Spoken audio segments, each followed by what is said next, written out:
Nick is making bread dough. The recipe requires 3/4 cup of flour and 1 1/8 teaspoons of salt. Nick wants to make the recipe using 1 cup of flour.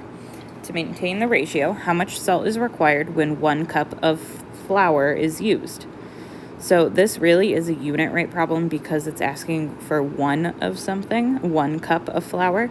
However, we can still use a proportion to solve it.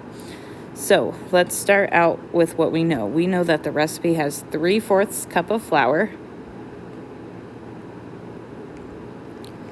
to 1 1/8 teaspoons of salt.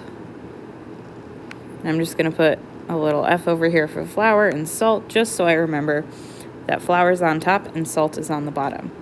We are trying to figure out how much salt I need when I'm using 1 cup of flour. So if the top of my proportion is 1 cup of flour, how much salt is that going to be?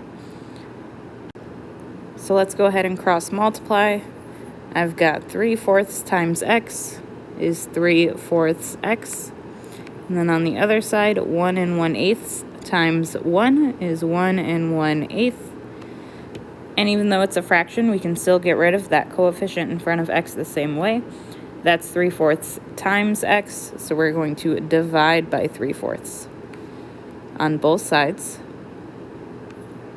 Now be careful when you are using your calculator here. Make sure you use that ABC button. I'm going to type 1, ABC 1, ABC 8 for 1 1/8. And then divide by 3, ABC 4. I get 1 1/2. We want to make sure we give it a unit. We were looking for salt, and salt was measured in teaspoons. So this is teaspoons.